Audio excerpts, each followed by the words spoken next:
See, for you, it's so easy. I mean, I understand that you're the front face of the organization. I mean, is it looking beautiful and attractive is the only way to approach these clients? Okay. Or is it only purely value-based as well? Or is it attraction first and then they won't like to see your online presence of who they are meeting? And once you meet them, that's when the value is transferred. Okay, so I like this question a lot because we have to address this. It doesn't make business easier. Because you're a supermodel and it becomes very easy that a supermodel is coming to meet me. Yeah, maybe are people thinking that. Maybe that could be why my business is going so well. No, I don't think people know that actually, because the most people that find us are through the networks and from LinkedIn. They don't even know that I was a model because this is not something that I actively present.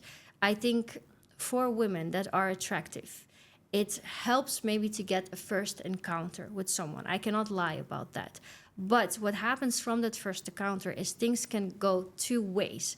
It can go amazing, and that's when you're able to provide value based on your professionality, your knowledge, and your experience, and the person will see you as professional. But if you cannot live up to those standards, then as a woman you might become stuck in a different situation where people will just see you as someone beautiful trying to do something, and they will not take you seriously. So in general, just as in tax law, as a woman, you have to sometimes work harder to prove that you are valuable. 100%. Because the first idea of people when they see you is she doesn't understand anything and she doesn't know anything. The only thing that in my scenario, it helps because we have a professional, presentation. And you have an academic knowledge as well, which is the tax law, Yeah. And you understand the tax implications, you understand what is capital gain, and you understand so many other aspects of financial management. And that's where the value gets transferred also when someone is investing into your product or when you're providing a value in terms of giving a product on a corporate event. I think that knowledge really helps a lot. Absolutely, and also how much people know about you before they meet you. So usually people, they visit my LinkedIn or they see some posts and they understand how I write about high-value clients. And that's always the first thing that they talk to me about when we have a meeting. Like, I really like what you wrote and how you explained about high-value clients, and this is what we need. Because a lot of people are struggling with, exploring this high-value market, but not finding the right clients or encountering the difficult clients, not the ones that they're looking for. So I think if you... Also because the people approaching them are not in line with the quality of the output. Yes. Because they're selling to them which the high-level clients do not want it. Or at least they don't understand that.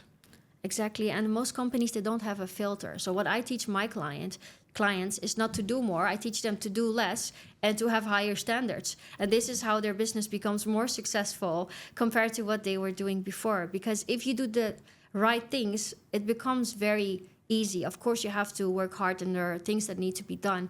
But if you are selective, you will save yourself a lot of time. And as we discussed, time is money. So especially in business, if you're trying to sell to high-value clients, not 1 minute of your time should be wasted talking to someone that doesn't match your principles and values. So you should have a good structure that allows you to filter before someone comes to you, before someone gets a meeting with you, to know that they are also valuable to you. You cannot know everything about them. And this is what people don't do. They take meetings with anybody for collaboration, for partnership. Not everybody is worth your time. So it means you have valued me before you come here. Yes, and actually explained to your colleague why I replied to the message, because what I really liked is that he gave me a specific compliment about my profile and my background. So I could tell this person has read something about me, has taken the time to understand who I am, and I respect that. So then I have to reach out, and this is exactly a good example of how you should approach someone successfully. Thank you so much.